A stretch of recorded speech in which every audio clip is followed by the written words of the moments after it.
Hey everyone, नमस्ते, प्रणाम आप सबको, जय श्री राम। आई होप कि आप सब लोग बहुत अच्छे होंगे। देखो, मार्केट की जो वोलेटिलिटी है वो इंडिकेट कर रही है कि आने वाले टाइम पर मार्केट एग्जैक्टली ऐसा होने वाला है। पिछले साल से मतलब पिछले अक्टूबर से लेकर अब तक मार्केट इसी तरह से वोलेटिलिटी की तरफ मार्केट चल रही है। तो अब बात करते हैं कि क्या इस वोलाटाइल मार्केट में हमें पैनिक होना है या कुछ और करना है? जैसे कि बहुत लोग ये सोच रहे हैं कि बायस क्यों होना है? अप साइड को लेकर बायस क्यों होना है? डाउन साइड को लेकर बायस क्यों होना है? हम अपनी एक्सपेक्टेशन क्यों क्यों चेंज करें? हम अपनी एक्सपेक्टेशन बार-बार क्यों बदलें? हम अपनी काउंटिंग को बार-बार क्यों बदलें? बहुत सारे कॉन्सेप्ट माइंड में चल रहे हैं, ठीक है ना? तो मैं आगे बढ़ने से पहले आपको ये समझा दूँ पहले कि करेक्शन कितने तरह के होते हैं, कौन से करेक्शन पे मार्केट में एक्यूमुलेशन करना चाहिए, कौन से करेक्शन हमें अलर्ट रहने के लिए अपडेट करता है, ठीक है ना? तो आओ हम लोग चलते हैं और इसको समझते हैं। आप यहाँ पर समझो, जैसे कि कोई भी ट्रेंड जो है अप साइड की तरफ चल रहा है, तो जो करेक्शन होती है वो 3 तरह की करेक्शन होती है। पहली करेक्शन होती है आपका जिगजैग, ये जिगजैग है, ठीक ना? जिगजैग का सिंपल सा इंडिकेशन ये होता है कि प्राइस का जो मूव आएगा, वर्टिकल फॉल आएगा। जब ये वर्टिकल फॉल आएगा ना, तो यहां से सीधा ये नॉन स्टॉप्स अपने 61% पर आ जाएगा।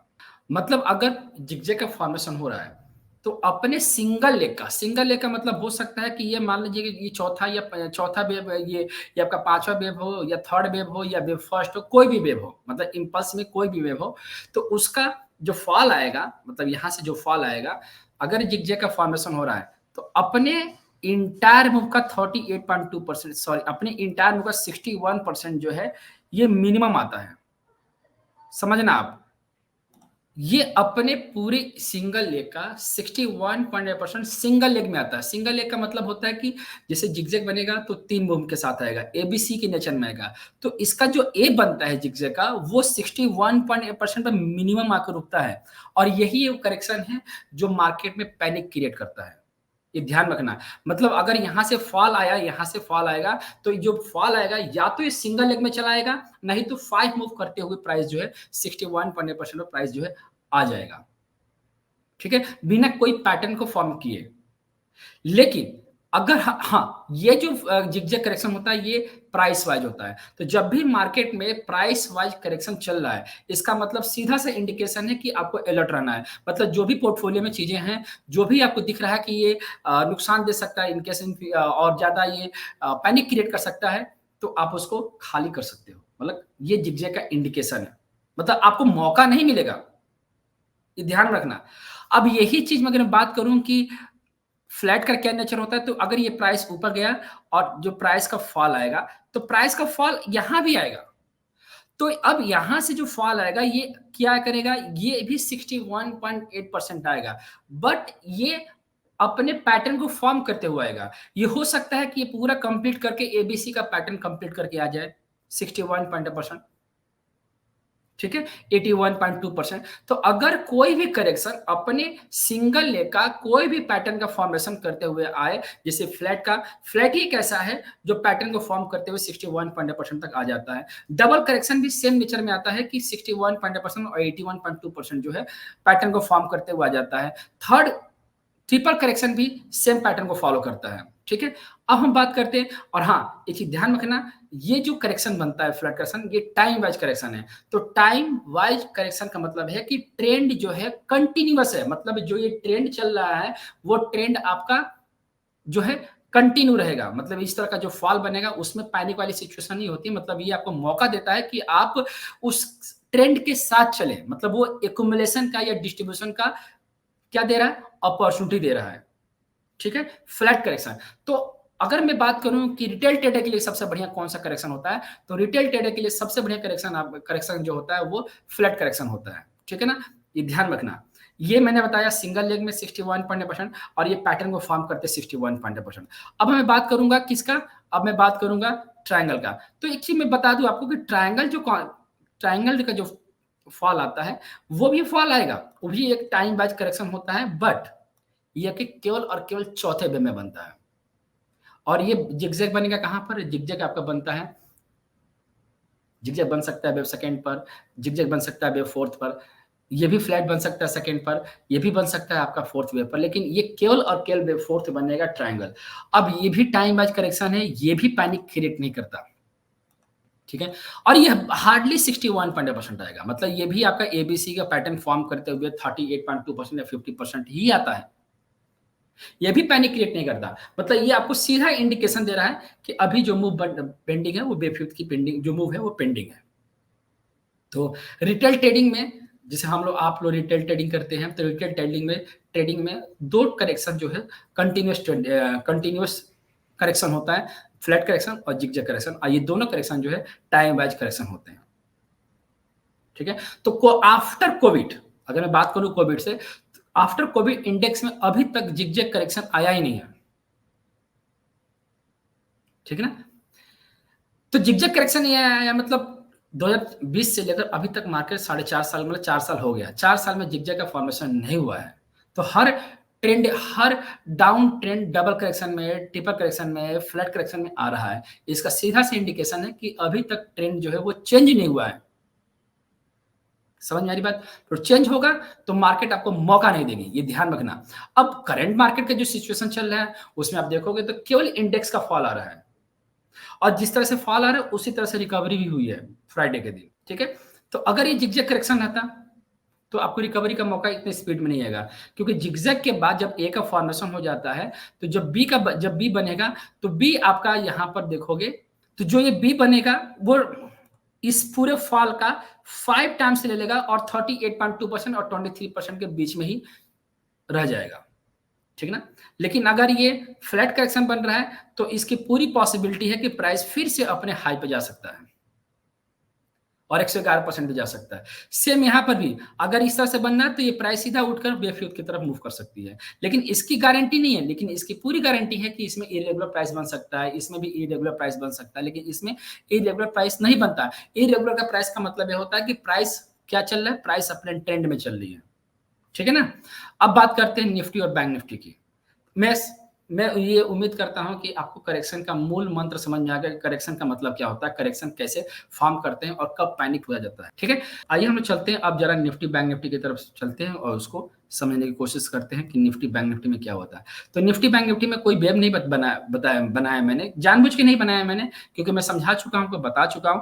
अभी देखोगे तो जो करंट का जो फॉल आया है, यहाँ से फॉल आया है तकरीबन 22,775 से, मतलब 22,775 से फॉल आया और यहाँ तक प्राइस जो है फॉल आ गया था, और फ्राइडे के दिन अच्छी रिकवरी भी हुई है, ठीक है? अब यहाँ पे देखो तो ये फ्राइडे वाला जो लो था ये बड़ा इंपॉर्टेंट रोल प्ले कर रहा है, मतलब अगर ये ब्रेक किया क्लोजिंग चाहिए इसके नीचे, ठीक ना? मतलब डेली के टाइम फ्रेम पर भी इसके नीचे भी क्लोजिंग आता तो भी ट्रेंड जो है अब अपना 38.2% की तरफ लीड कर सकता है। ये ध्यान रखना, ऐसा हो सकता है अगर टूटा तो, मतलब थोड़ा सा और भी हो सकता है कि इन दोनों के बीच में भी प्राइस रह सकता है, ठीक ना? तो यहाँ से, लेकिन हाँ अगर सपोर्ट बना, बुलिश कैंडल पैटर्न भी बना, जिसको आप लोग पियर्सिंग बात बोलते हो, जिसको ट्यूजर बॉटम भी कहा जा सकता है, तो यहाँ पर बुलिश कैंडल का फॉर्मेशन भी हुआ है। तो अगर ये सपोर्ट ले लिया, यहाँ पर सपोर्ट ले लिया, तो प्राइस का अगला डेस्टिनेशन हमने मार्क कर रखा हुआ 161.8%, अगर इसने सपोर्ट ले लिया। अब सपोर्ट लेने की क्या गारंटी है कि सपोर्ट लेगा कि नहीं लेगा? तो इसके लिए मैं आपको लेकर चलूंगा 15 मिनट के टाइम फ्रेम पर। 15 मिनट के टाइम फ्रेम में क्योंकि मैं आपको दिखाना चाहता हूं कि वहां पर करेक्शन में पैटर्न कौन सा बना हुआ है। खैर इसको मैंने लाइव क्लास में एक्सप्लेन कर दिया है, बट फिर भी आपको दिखा देता हूं ताकि आप इसको समझ लें। तो 15 मिनट के टाइम फ्रेम पे जानबूझ के लेकर आया हूं मैं आपको समझाने के लिए, दिखाने के लिए कि आप इसको करेक्शन को समझें। आप देखोगे तो ये जो करेक्शन का पैटर्न है, सिंगल लेग का जो करेक्शन आया था ये उसी का है। तो यहाँ पर हम लोगों ने जो पढ़ाई किए थे पिछले लाइव क्लास में, तो ये मैंने डबल करेक्शन का फॉर्मेशन रीड किया, मतलब यहाँ से यहाँ तक जो फॉल है वो रनिंग फ्लैट करेक्शन है। इसके बाद जो इन्फी का रिजल्ट आया, जिस मतलब इन्फी का भी रिजल्ट आया, उस पर से ईरान और इजराइल का जो न्यूज आया था उसका भी, खैर न्यूज मैं देखता नहीं हूँ लेकिन इसमें स्मॉल एक्स बना था।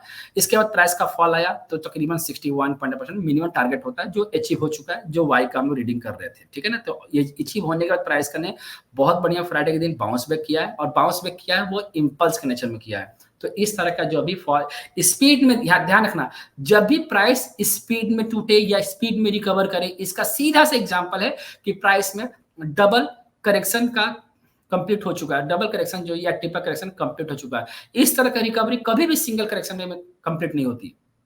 इस तरह का मूव कभी भी आपको सिंगल करेक्शन में नहीं देखने को मिलेगा, ठीक है? तो अभी आपको यही स्टॉप लॉस रखना है और आपको जब भी अपॉर्च्युनिटी मिले इस तरह के आस-पास का, तो आप एक्युमुलेट कर सकते हो। ठीक है ना? तो निफ्टी में मैंने आपको सीधा सा एग्ज़ाम्पल मैं आपको लाइव क्लास में भी एक्सप्लेन कर दिया था और यहाँ भी एक्सप्लेन कर दिया कि मैं इस फॉल को फ्लैट करेक्शन की तरह देख रहा हूँ। ठीक है? अब एक चीज़ मैं आपको ये बता दूँ कि थोड़ा-सा और भी कि आपको कन्फ्यूज़न आ रहा है। अब बहुत लोग का मानना ये है कि इस मूव को हम लोग ए रीड कर सकते हैं। ए रीड कर रहे हैं और ये बी का फॉर्मेशन बनेगा, ठीक है ना? जैसे हमने इसको ए रीड कर दिया, ठीक है? और ये जो ये मूव जा रहा है वो बी के नेचर में जाएगा। तो बी के नेचर में जाएगा, ये मैं नहीं कह रहा हूँ, ना ये रूल है। क्यों नहीं रूल है? क्योंकि यहाँ पर मैंने मतलब स्पेशली मैंने हो सकता है मेरी काउंटिंग गलत हो तब, मेरी काउंटिंग गलत होगी तब। लेकिन अगर मैंने इसको एक्स मार्क किया हुआ है, तो एक्स के बाद कोई भी करेक्शन एक्स का अगर हाई ब्रेक कर गया तो इसका मतलब कोई भी करेक्शन का फॉर्म नहीं होगा। चाहे ए हो, चाहे बी हो, चाहे सी हो। ये ब्रेक किया तो इम्पल्स ही है। तो अगर मेरी काउंटिंग सही है, तो ये ब्रेक करेगा, तो इम्पल्स। नहीं ब्रेक करता है, तो बी का नेचर बन रहा है। ठीक है ना? ये ब्रेक नहीं किया तो। ठीक है ना? तो आप इसको इसी तरह से रीड करेंगे। मैंने आपको डेली के टाइम फ्रेम में बता दिया कि क्या करना है। ठीक है ना? अब हम लोग क्या करेंगे, अब इसी चीज़ को वीकली अब हम लोग बैंक निफ्टी की तरफ चलेंगे। बैंक निफ्टी बहुत सिंपल सा है, उसमें हम लोग चलते हैं और देखते हैं। तो बैंक निफ्टी मैंने बहुत बार इसको एक्सप्लेन किया हुआ है। बैंक निफ्टी में मैंने कुछ यहाँ पर मेंशन किया हुआ आप देखोगे, तो कई बार मैंने आपको समझाया भी था, इसमें बताया भी था कि यहाँ से जो फॉल आ रहा है, इसको एबीसी ही रीड किया जाएगा। अब देखोगे तो यहाँ पर बी रीड करके रखा है मैंने और यहाँ से जो फॉल आया है ये 38 पॉइंट मतलब अब देखोगे तो 61.8% आना चाहिए प्राइस को। मिनिमम 61.8% प्राइस जो है लीड करता है इम्पल्स में। तो यहाँ से ए ये जो इस पॉइंट को ए रखा है, इसको बी रखा है, इसको सी रखा है। अगर ये फेलियर हुआ, अगर यहाँ से फेलियर हुआ मतलब यहाँ से जो सी बना हुआ है 61% नहीं आया है और उसके पहले ये रिकवर कर गया है। तो अगर यहाँ से फेलियर हुआ तो प्राइस में नया हाई बन सकता है। ठीक है ना? फेलियर हुआ तब। बट ध्यान में रखना है कि यहाँ पर ट्रेंड लाइन और रेशियो ये दोनों क्लस्टर की तरह काम कर रहे हैं। बहुत स्ट्रॉन्ग क्लस्टर की तरह काम कर रहे हैं और अगर ये ब्रेक करते हैं फिर ये पैनिक है। ये ब्रेक करते हैं और इस ब्रेक करने का जो पहली कैंडल अगर ब्रेक हो गई और उसके नीचे दूसरी कैंडल ने ट्रेड करना शुरू कर दिया, फिर तो हाहाकार वाली सिचुएशन क्रिएट होगी ये बैंक निफ्टी में। अगर नहीं तो फिर आपका बैंक निफ्टी जो है अब यहाँ से अगर रिवर्सल ले लिया तो इसको यहाँ नहीं रुकना है, अब इसको यहाँ पर रुकना है 50,000 के आसपास। ठीक है? मिनिमम और मैक्सिमम 161% पे जाकर रुकेगा। ठीक है ना? तो अब क्या करना है अगर बैंक निफ्टी में, तो बैंक निफ्टी में क्या करना है कि अब ध्यान रखना कि अगर आपको डाउन साइड में अपॉर्चुनिटी मिलती है तो भी आप इसको ग्रैब कर सकते हो। किसके स्टॉप लॉस है? तो ये ध्यान रखिएगा कि 61% के नीचे डेली के टाइम फ्रेम में 3 दिन क्लोजिंग नहीं आता। 3 दिन मैं ऐसा बोल रहा हूँ कि 3 दिन क्लोज लाइट लेके चल सकते हो, लाइट एक्शन। ठीक है ना? तो मैं ओवरऑल जो मूव देख रहा हूँ, मैं ओवरऑल मैं बायस नहीं हूँ। मैं ओवरऑल आपको बता रहा हूँ कि ट्रेंड अभी चेंज नहीं हुआ है। ठीक है? ट्रेंड चेंज होगा तो ट्रेंड जिगजैग के नेचर में चल होता है। ठीक है? तो मैंने एक समझाने की बताने की कोशिश किया है मैंने और हो सकता है कि मैं गलत भी हो सकता हूँ। ठीक है? जैसा मैंने पढ़ा है एग्जैक्टली मैंने आपको बता दिया है और आप लोग अपना व्यू बताना कि आप लोग कैसे रीड कर रहे हो। ठीक है? मिलते हैं अगली क्लास में। अपना ख्याल रखिएगा। नमस्ते आप सबको। प्रणाम। जय श्री राम।